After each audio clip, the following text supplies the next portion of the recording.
Greetings, folks, and welcome to The Eclectic Humanist, Episode 4. As I begin recording this episode, it is Saturday, June 13th, and I've recently returned from attending a healing walk for Chantal Moore, a 26-year-old First Nations woman and mother, gunned down by the RCMP in Edmundston, New Brunswick, the province in which I live, on June 4th. And Chantal is the second member of her family to be killed by the police. The ceremony had to be expanded to include commemoration as well of Rodney Levy, who was also shot by RCMP in the province earlier today. There have been, so far this month, some half a dozen First Nations people killed by police in Canada. This number is not unusual.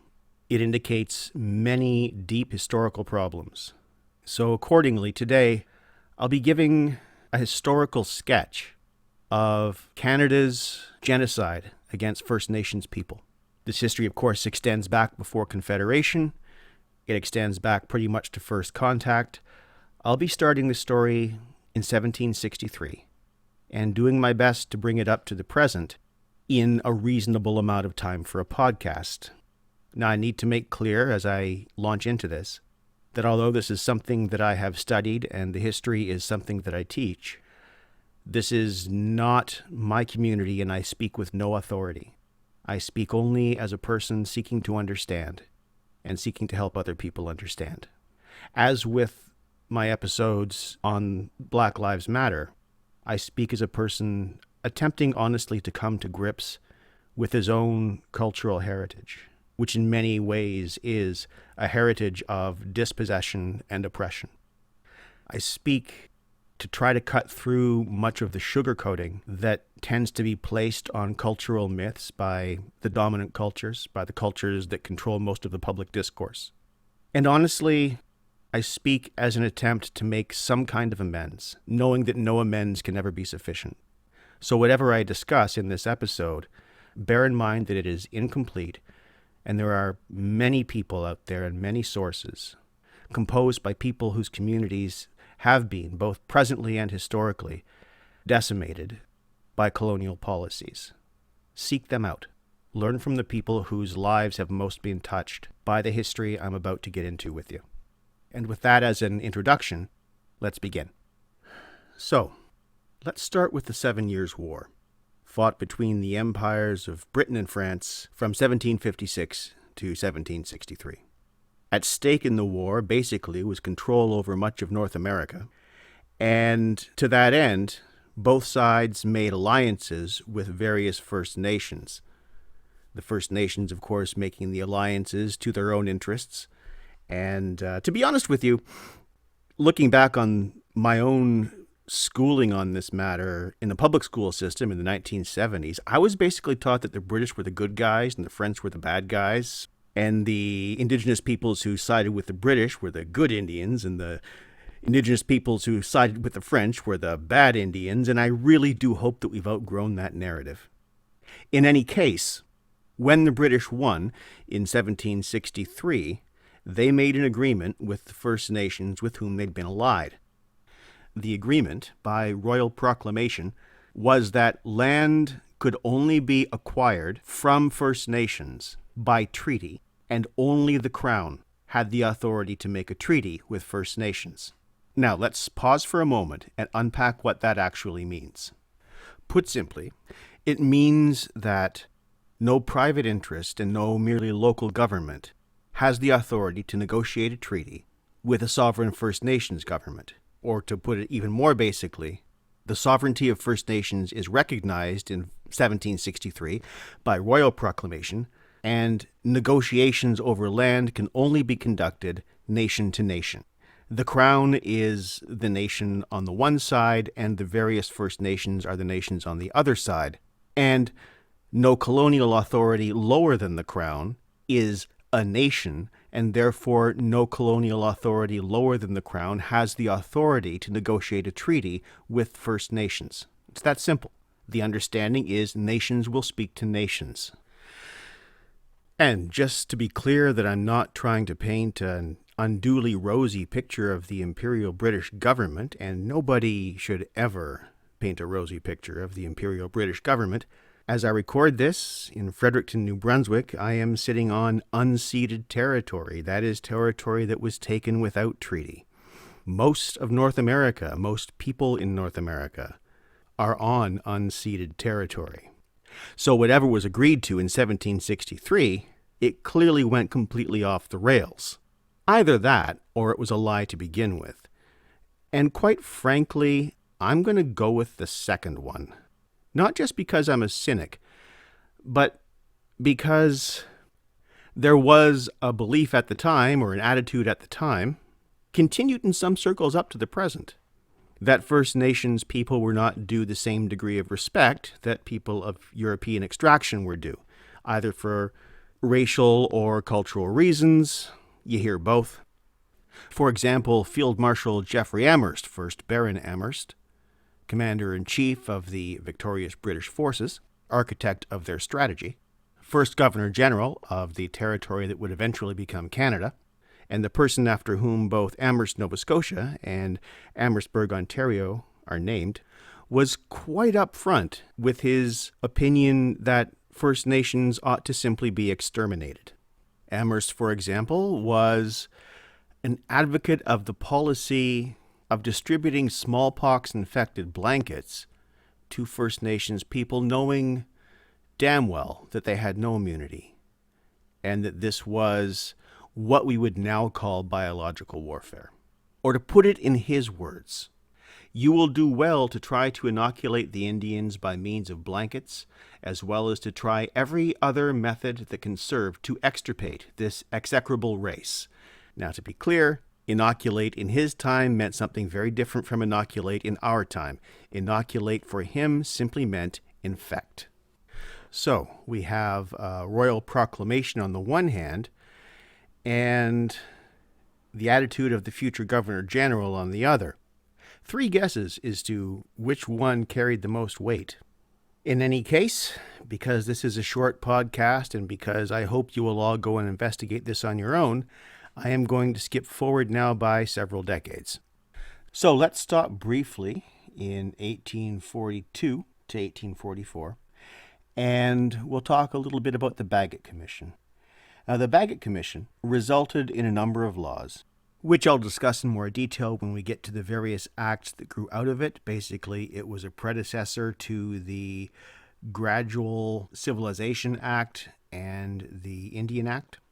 For now, though, there are 2 things we need to have in mind. One is that it drew a distinction between an Aboriginal person and a citizen of British North America, because, of course, this is before Confederation. That is, an Aboriginal person, by definition, is not a citizen. The other principal recommendation to come out of the Baguette Commission was the establishment of a system of residential schools that would remove First Nations children from their families and communities, with the intention of incorporating them or assimilating them into white culture. This is the beginning of what would become the infamous residential schools that plagued Canadian history and that are a shame on Canada as a nation for several generations. And this brings us around to the 1857 Gradual Civilization Act, more formally known as the Act to Encourage the Gradual Civilization of the Indian Tribes in the Province, enacted by the Province of Canada, formerly Upper and Lower Canada, which, for those of you who aren't from around here, are basically the southern portions of Ontario and Quebec. The purpose of the Gradual Civilization Act was to assimilate First Nations people to Western ideologies. It had a particular focus on encouraging an aspiration to own private property. This, of course, was antithetical to the ways in which North American First Nations viewed the land, as the notion of private property was, for our purposes, a particularly European development. So, in offering financial assistance to a, quote, educated Indian who was, quote, of good moral character, by which was meant, of course, a First Nations person who conformed to the dominant religious ideology of the time, a good Christian. The purpose of the act was to undermine both the land tenure system of First Nations and the spiritual, moral, and ethical systems of First Nations. Moreover, in offering financial assistance and encouraging the ownership of private property among First Nations, which property was to be carved out of reserve land, the 1857 Gradual Civilization Act was in clear violation of the Royal Proclamation of 1763. That is, it was a knowing violation of First Nations land rights. So we're not even at Confederation yet, and we've already seen infected blankets, conscious betrayals, and a level of duplicity that holds out the notion of equality on the one hand as a cosmetic front, while having no intention to honor that on the other. But unfortunately, it gets worse, because as much as white Canadians like to celebrate and wave flags on July 1st, Confederation did not do First Nations any favors. In fact, for them, it was a catastrophe. So now I'd like to bring up a few laws of the Dominion of Canada, which of course was established in 1867. And discuss how that has affected First Nations for the last 150 plus years. The next piece of legislation we need to talk about is the 1869 Gradual Enfranchisement Act, whose long name is An Act for the Gradual Enfranchisement of Indians, the Better Management of Indian Affairs, and to extend the provisions of the 31st Victoria, Chapter 42. It's the Gradual Enfranchisement Act that provides the first legal definition of an Indian. Now, when I use the term Indian, I'm using it in the strictly legal sense. It's still the term that's on the books under Canadian law. And the definition is a person of at least 1/4 First Nations descent. Why this matters may not at first be apparent. If you're using a legal term, of course, you need to have a clear definition. Nobody disputes that. But what the 1869 Act does is it usurps the authority of First Nations people to decide for themselves who belongs to their nations, and presumes that it's the place of the settler government, the colonizing government, to define their identity for them. So it effectively decenters First Nations from questions of their own identity in the legal sense. It imposes a definition on them without consultation. The Gradual Enfranchisement Act also takes serious steps in undermining inherited First Nations systems of government. It's here that we see the introduction of elected band councils. Now, the band council system is still in use to this day. It's a legacy not of First Nations conventions or First Nations traditions or First Nations legal practices, but an imposition by the colonial government, by the settler government. It strips the inherited government structures of the various First Nations of legal standing within the Dominion and imposes an essentially British style of government on them. This is important for a number of reasons. Again, it's an imposition. It's not done with consultation. So not only is the government of Canada telling First Nations who is or is not an Indian, it's also telling them how they're to run their internal affairs, telling them that they must jettison practices that have histories going back thousands and thousands of years. I'd like you to hold on to this one because the tension between band councils and hereditary authority is one that still has legal ramifications today. And it's something that I will get to probably in another episode coming up fairly soon. Now, the 1869 Act also gave First Nations access to parcels of land carved out of their reserve to be held as private property with ownership transferable to descendants, very much building on the foundation laid by the 1857 Act. This, as I've said, is counter to the Royal Proclamation in that it's carving out chunks of private property to be held not just by the individual, but by the individual's descendants, effectively male descendants, rather than according to the standards and norms of the First Nation in question, in which, in every case that I'm aware of, the holding of land as the private property of an individual was simply not done. The other major development to come out of the Gradual Enfranchisement Act was to introduce a degree of Western-style gender discrimination that had and has no place in First Nations culture. That is, the standard by which Indian status could be gained or lost was modeled on European Christian notions of the dominance of men and the subservience of women. What I'm talking about now are a couple of practices known as marrying in and marrying out. It works like this. According to the 1869 Act, if a non-First Nations woman marries a First Nations man, she acquires his Indian status. So she marries into the First Nation. But if a non-First Nations man marries a First Nations woman, the non-First Nations man does not acquire status, and the First Nations woman loses status. This is called marrying out. So what this does is it makes the man the focal point of belonging, the focal point of identity.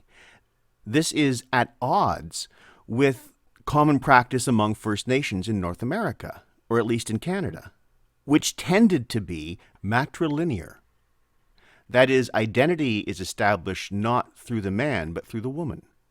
Not through the husband, but through the wife. Not through the father, but through the mother. So what the 1869 Gradual Enfranchisement Act does is it completely usurps authority for deciding who belongs to the nation, how internal affairs are conducted, and how men and women will relate to each other in terms of both political and familial power. And once again, this is all done without consultation. Every single clause in this act undermines the authority of First Nations over themselves. There was no negotiation here.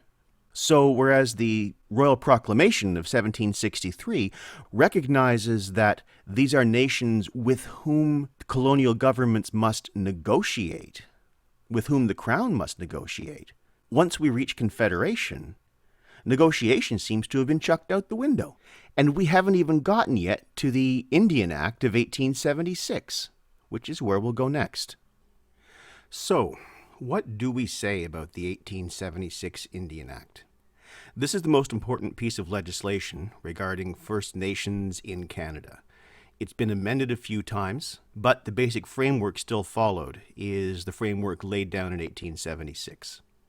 In addition to affirming everything that I've already discussed with you, strengthening band councils, for example, strengthening the reserve system, the Indian Act makes all First Nations people wards of the state.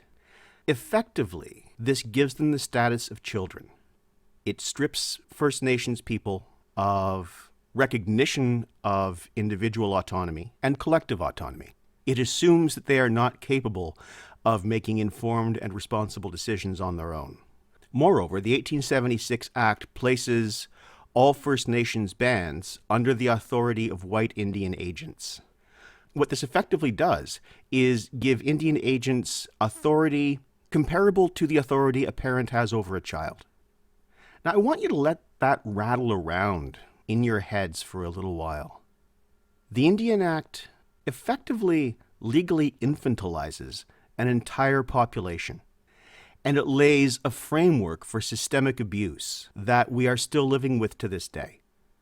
To give you one very simple example, if the Indian agent has effectively the legal rights of parents over all First Nations people, what that means is that First Nations parents don't have the rights of parents over their own children. That is, what the act effectively does is it legally dissolves all authority that First Nations have over themselves, their families, and their communities. It's not until 1960 that First Nations people in Canada have the right to vote in federal elections. That is, while women, or rather non-Indigenous women, have had the right to vote in Canada since 1916, First Nations people were in effect not full persons under law until within living memory. Now, I'd like to skip ahead a few more years to 1884. Now, as I skip ahead, I realize I'm passing over some pretty important historical stuff. 1876, of course, south of the border was the year of the Little Bighorn, which saw a confederation of Western First Nations quite rightly wipe out the 7th U.S. Cavalry under command of General George Custer. There are a number of other events related to that straddle the U.S.-Canadian border that involve the systematic starvation of First Nations by both Canadian and American governments that I will return to in a future episode. So take as background simply that regardless of what else I'm talking about today, First Nations on both sides of the 49th parallel are being systematically starved into submission by the Canadian and American governments respectively. For the time being, though, the reason I'm pausing on 1884 is the year that the so-called industrial schools, later called residential schools, actually begin operations. Now, you'll remember that these were recommended by the Baguette Commission, but this being Canada, it can sometimes take about 40 years to put things into effect. The purpose of these schools was multifold. Simply put, their mission was to assimilate Indigenous peoples into white society. But as you can tell from the name, the title, industrial schools, even the assimilation itself was to be a subservient sort of assimilation. These were not schools where students were taught to pursue academic excellence. These were schools where, if they were taught anything, they were taught to be useful to white people, to be menial servants of one kind or another, to serve the industrial system, to serve white capitalism, quite frankly. But in the process of this assimilation, not only were First Nations children to be inculcated, indoctrinated into their lower status, but they were also to be converted to Christianity. That is, their own cultures, their own languages were to be eliminated. And the purpose of the schools in eliminating First Nations culture is quite explicit. When children were brought to these schools, and by the way, their families had no choice because, of course, their parents had no authority over them. If the Indian agent said the kid is going to a residential school, then the kid is going to a residential school because it's the Indian agent, not the parent, who has authority over the child ultimately. They were not allowed to speak their languages. They were not allowed to wear their clothes attached to their culture. They were not allowed to take part in the practices of their own culture. They were not allowed to use their own names. And if they did any of these things, they could be severely punished, beaten, put in solitary confinement, starved, and worse. Now, as for the structure of the schools, while they were funded by the federal government, they were administered by the churches. And in descending order of the number of schools they controlled, the relevant denominations were Catholic, with more than 50% of them, then Anglican, Presbyterian, and Methodist, and later United. In the same year, potlatches, which were among the most important ceremonial and political gatherings of First Nations, were legally banned, as was the wearing of ceremonial regalia. And this ban lasted until 1951. So when we start talking about the residential school system, we're talking about an enforced relocation of a population, specifically of children, to a government institute that the children were not allowed to leave on fear of severe punishment, and in which they were to be indoctrinated into the invading ideology, in which their own ideologies and individual and cultural identities were to be systematically extinguished, in which abuse, psychological, physical, sexual, was common, and in which disease as well ran rampant. Now, these schools operated for over a century. The last one in Canada closed, I believe, in 1994, 1996. So generation after generation of First Nations children were taken from their parents for 10 of the 12 months a year and taught that their own culture was inferior.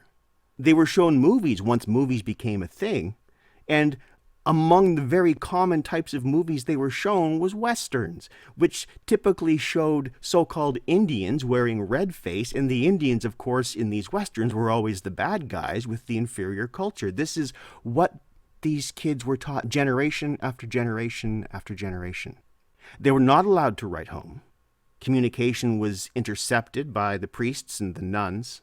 Nuns were known to have written cheery-sounding letters supposedly on behalf of the students to the parents, but these were lies. And this doesn't even get into the disease rates or the suicide rates. And the disease rates were high, devastatingly high. So we're going to pause again and elaborate on a theme that I started off with old Jeffrey Amherst and his penchant for biological warfare. So as you already know, the use of smallpox as a biological weapon was, by the late 19th, early 20th centuries, very well established. And it arguably accounted for more First Nations deaths than any other factor. By the time we reach about 1920, by the way, the First Nations population in Canada is around 120,000, down to less than 10% of what it had been at first contact. This is a very effective genocide, and some nations, such as the Baguette of Newfoundland, simply ceased to exist completely. They were literally hunted to extinction.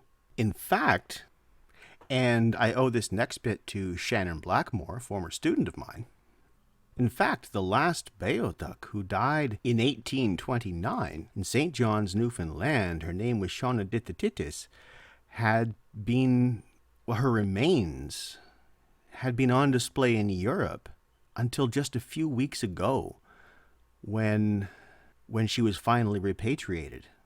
A few weeks ago. That's almost 200 years of her body simply being treated as a thing, as a curiosity for European onlookers, or an object of anthropological study. But it took years to be able to bring her body back to where it belonged.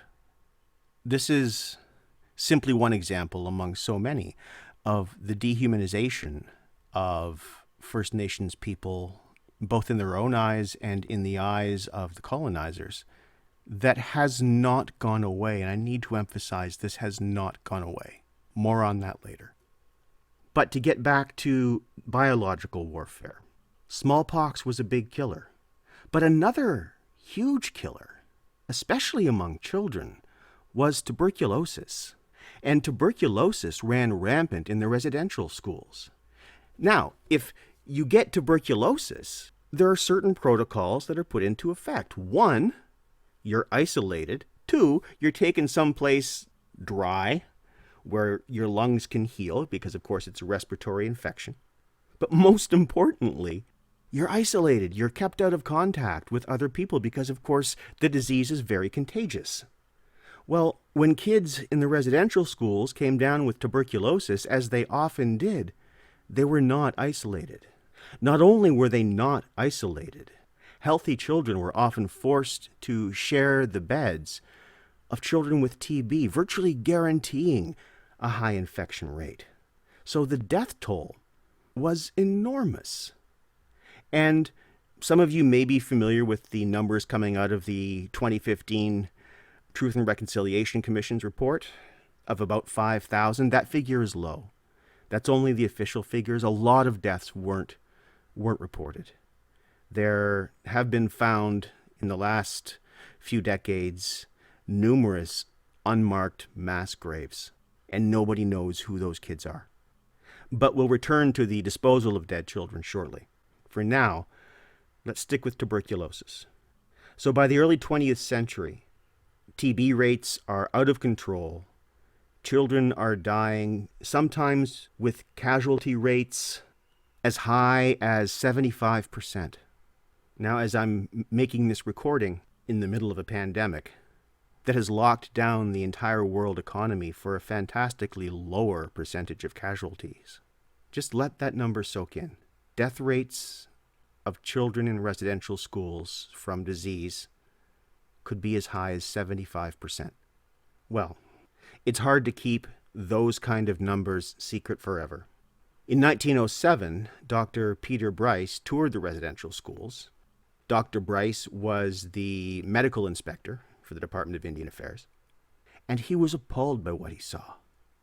And he wrote a very damning report, which he passed on to the deputy superintendent, one Duncan Campbell Scott. And if there were ever a contest for worst Canadian, Duncan Campbell Scott would have to be in the running, and I'm really not sure who he would be running against. It doesn't matter. He would probably win. When Dr. Bryce reported his findings to Scott, expecting the person who effectively had executive authority over the entire First Nations population of Canada to try to help them not die, Duncan Campbell Scott referred to the situation as, and I quote, the final solution of our Indian problem. This in 1910. The final solution to our Indian problem. Now, some of you have probably heard that phrase, the final solution, before, or even the final solution to our Jewish problem, and you probably attributed it to one Heinrich Himmler. But no, Duncan Campbell Scott beat him to the punch. Duncan Campbell Scott, for the purposes of genocide, is the father of the phrase, the final solution, that, if you are a white Canadian, is part of your fucking heritage. So what else do we say about old Duncan?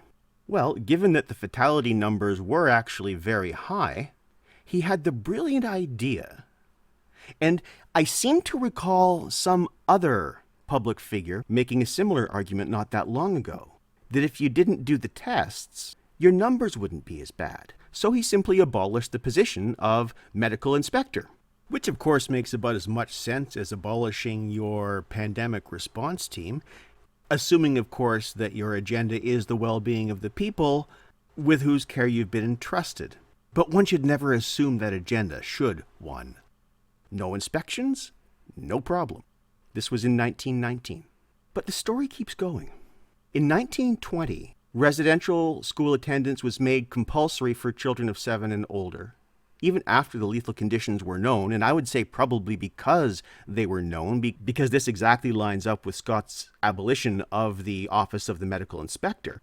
And there are stories, again, still in living memory, going up to the 60s and the 70s, of federal authorities, often RCMP, showing up to a village and taking all of the children, simply taking them all. And the parents had no rights, legally speaking, to protect their children. And let's pause on that question of parents, because I've been talking about children. And of course, these children, many of them would become parents, and cycles of trauma would be set up. Children raised in institutions that taught them to despise their own culture, to see their oppressors as innately superior, not given any kind of love, not given any kind of affection, often abused, as I said, in multiple ways, learning nothing about how to be parents themselves. And these children, as I said, many of them would become parents. Well, what kind of parent are you likely to become if you're a product of years and years and years of multiple categories of abuse, and if your own identity has been presented to you as something to be ashamed of? Add to that, and I say this as a parent, there's no stronger impulse than to protect your children.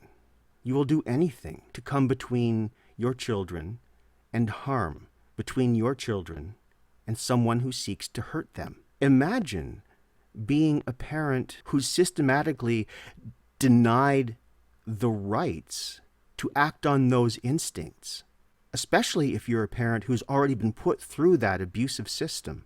There are, again, generations and generations of First Nations parents who have said in interviews how powerless they felt on the one hand, and how on the other hand, how it felt like they had failed.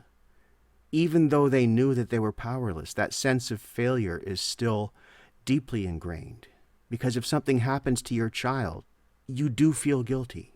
Even if a rational person, even if your own rational self will tell you it wasn't your fault. If something happens to your child, if your child gets hurt and you are there will always be something in you that tells you that it's your fault. So this system destroyed children. It destroyed parents. It destroyed children who had become parents. And in its premeditated disruption of language and culture, it robbed the survivors of some of the oldest and deepest parts of themselves. And again, this was by design. These children were to be made to be Christian. They were to be made to be subservient. They were to be made to accept white authority. Or to put it in Duncan Campbell Scott's words, I want to get rid of the Indian problem. Our objective is to continue until there is not a single Indian in Canada that has not been absorbed into the body politic, and there is no Indian question, and there is no Indian department.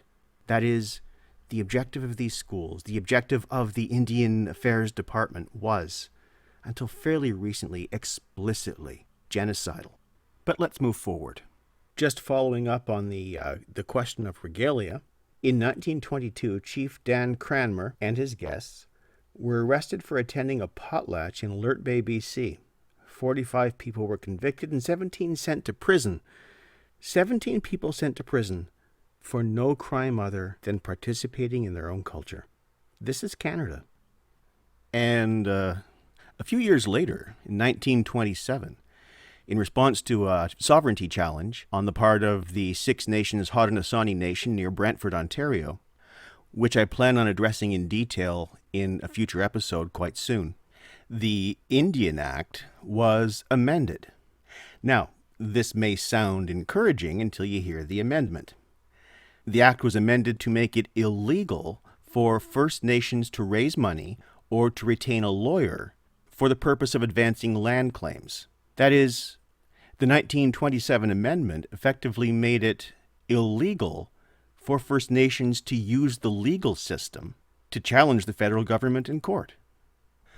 But of course, the federal government isn't the only government that is to blame here. In 1928, the province of Alberta passed the Sexual Sterilization Act. And in 1933, the province of British Columbia followed suit. These acts gave the province the authority to do exactly what the name of the act sounds like, to sexually sterilize First Nations people, adults or children. And to make things worse, the BC Act also makes residential school principals, that is, church employees, the legal guardians of all of the students in their schools, once again, removing any semblance of authority that parents would reasonably be expected to have over their children and for the protection of their children. So the principals of these church-run schools condemned countless children to sexual sterilization, acting on what effectively was the parental authority granted to them by the state. If these laws and these actions sound familiar to you from what you may have learned about the history of Germany prior to the Second World War, they should. At this same time, on the other side of the Atlantic, under the authority of the Nazis, German doctors were sterilizing Romani people, were sterilizing people deemed to be physically or mentally unfit in the name of a white supremacist eugenics. That is, not only does Canada have to accept that the phrase "the final solution" in its most racist and genocidal context is part of our heritage, we also need to accept that we engaged in exactly the same kind of behavior that the Germans did under Hitler. We engaged actively in genocide. We engaged in sterilization surgery against a targeted minority. And we engaged in a whole lot worse. And to explain what I mean by that, I need to skip ahead to the end of the war, to 1946, and talk to you a little bit about Project Paperclip, also sometimes called Operation Paperclip. Now, Project Paperclip was conducted in cooperation with the American military and intelligence agencies, and its objective was to use Nazi research and scientific personnel, about 1,600 of them in all, to establish superiority over the Soviets in areas of rocketry and biological and chemical warfare. Of course, the role that German scientists played, for example, in the American space program is well known. Wernher von Braun, probably the most essential person in the space program in the mid-20th century, cut his teeth on the V-1 and V-2 rockets. And the Russians, of course, had their own German scientists that they were using in the exact same way. What's not as well known is the medical experiments. And for subjects of medical experiments, these Nazi doctors very often used First Nations children. In fact, there were agreements between the federal government and the Catholic, Anglican, and United Churches to supply these doctors with test subjects. And I've read accounts, first-hand accounts, of people, then children, lying on operating tables, about to be put under, surrounded by doctors speaking German. And remember, the purpose of this research was effectively military. It was to establish superiority over the Russians. Children were deliberately infected with diseases. Surgeries were performed on them without their consent, or of course without their parents' consent. That is, their humanity was completely stripped away. They were made into things, legally made into things, in experiments that, if you were to hear about them and not be told where they happened, you would simply assume that they happened in a German concentration camp. These experiments continued, and these forced sterilizations also continued, right up into the 1970s. By the 70s, of course, many of the schools were beginning to close down, and after they were closed, more information began to come to light. A number of the sites have been excavated, and mass graves have been found, sometimes multiple mass graves to a single school. And sometimes as well there are accounts of children's dead bodies being incinerated in furnaces. And there's been more than one occasion where the skeletons of babies were built into the walls. And these nameless remains, many of them, indicate really only one possible conclusion. And this conclusion is supported by eyewitness testimony, by first-hand accounts, that the priests, ministers, what have you, who were running these places were frequently sexually assaulting their students. Sometimes their students became pregnant and were forced to have abortions. Sometimes the children were carried to term and disposed of. If you dig into the large literature of first-hand testimony, of survival memoirs, of witnesses simply giving their accounts from their experience, you can find these online, you can find them on YouTube, and there are many published memoirs. Two that I recommend are Phil Fontaine's Broken Circle and Bev Sellers' They Called Me Number One. But if you dig into everything that's out there, and if you talk to people from First Nations communities, you find tales of sexual assault, you find tales of malnutrition, of beatings. In short, you find tales of every category of abuse that I've been talking to you about today, and you find that these are common. Now, in the last several decades, as the schools gradually closed down, and the last one closed down in 1996, information from survivors has continued to come to light. This, of course, is what led to the Truth and Reconciliation Commission being launched in 2008 and issuing its report in 2015, which labeled what happened to Canadian First Nations as a cultural genocide. I would delete the word cultural. I think that was simply put in there for political reasons, because it was a genocide. Before the TRC was launched, though, if we go back to 1998, there is another episode that I think is worth mentioning. The International Human Rights Association of American Minorities, an affiliate of the UN, acting on evidence of many Aboriginal witnesses to crimes against humanity, argued to the UN that the Government of Canada and the Catholic, United, and Anglican churches are guilty of complicity in genocide, and it recommended that a UN war crimes investigation be held. The investigation was not held because the Canadian government pressured the UN not to do it. Now, you don't pressure the UN to not investigate you for war crimes and crimes against humanity if you haven't committed crimes against humanity. But I do keep tossing this word genocide around, and I want to make clear that I'm not using it frivolously. So here is the definition of genocide in the 1948 UN Convention on the Prevention and Punishment of the Crime of Genocide, Article 2. In the present convention, genocide means any of the following acts committed with intent to destroy, in whole or in part, a national, ethnical, racial, or religious group as such. A. Killing members of the group. B. Causing serious bodily or mental harm to members of the group. C. Deliberately inflicting on the group conditions of life calculated to bring about its physical destruction in whole or in part. D. Imposing measures intended to prevent births within the group. And E. Forcibly transferring children of the group to another group.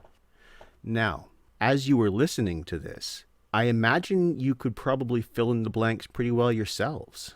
Killing members of the group had gone on since first contact by both direct military action and biological warfare and deliberate starvation, among other methods. The residential schools themselves caused serious bodily and mental harm. Oh, and I didn't even get into the scalping laws. When I said that the Beothuk, for example, were hunted to extinction, many jurisdictions had prices, bounties, on the scalps of First Nations people. And you could take your First Nations scalp to a representative of your provincial government and pick up your bounty. Some of these laws remained on the books until just a few years ago. As far as deliberately inflicting on groups conditions of life calculated to bring about its physical destruction in whole or in part, the deliberate starvation policies, pursued particularly in the West, come to mind, as do the forced removals of whole populations from their hereditary lands, and the confining of their communities, once they had been forced to give up their traditional lifestyles, to the least arable land that was available, preserving the better land for white farmers. The ongoing problem on reserves, where one of the richest countries in the world is choosing not to make sure that these reserves have fresh drinking water. And this is a choice. As far as measures intended to prevent births, well, that's what sterilization is, and we did it. And the forcible transferring of children of the group to another group, this covers what was done both in the residential schools, which I've been talking to you about, and in the 60s scoop, which I haven't talked to you about, but which involved children being taken from their homes and from their communities and placed with white families. So yeah, when I say Canada has done genocide, Canada has done genocide, and it's not done. As I said, the problem on the reserves with fresh water, and this has been going on for years. People are getting sick. People are dying. The problems with our police, shooting and killing a disproportionate number of First Nations people compared to any other ethnic group. The misrepresentation, the overrepresentation of First Nations people in our prison system. That is, Canada has effectively criminalized being First Nations on a par with the way the U.S. has effectively criminalized being black. And for the record, as I discussed in a previous episode, Canada also has a long history of racism against black people, systemic racism. So, as I stumble toward the end of this first of probably many podcasts I'll be doing on First Nations or Indigenous issues, I hope those of you who were not familiar with this history are able to recognize it and are willing to accept it, because it is very well attested. I hope those of you who are familiar with it find that I've represented it fairly, and I hope in a small way that this podcast and the others like it that will follow help to correct this situation that should never have happened, and having happened should have been corrected a long, long time ago. As always, if you want to contact me, you can find me at eclectic.humanist@gmail.com or check out the Eclectic Humanist Facebook page. I would love to hear from you, and I'm always open to suggestions. For now, though, if you've made it this far, as always, thank you for listening. And in these very turbulent times, be kind to each other.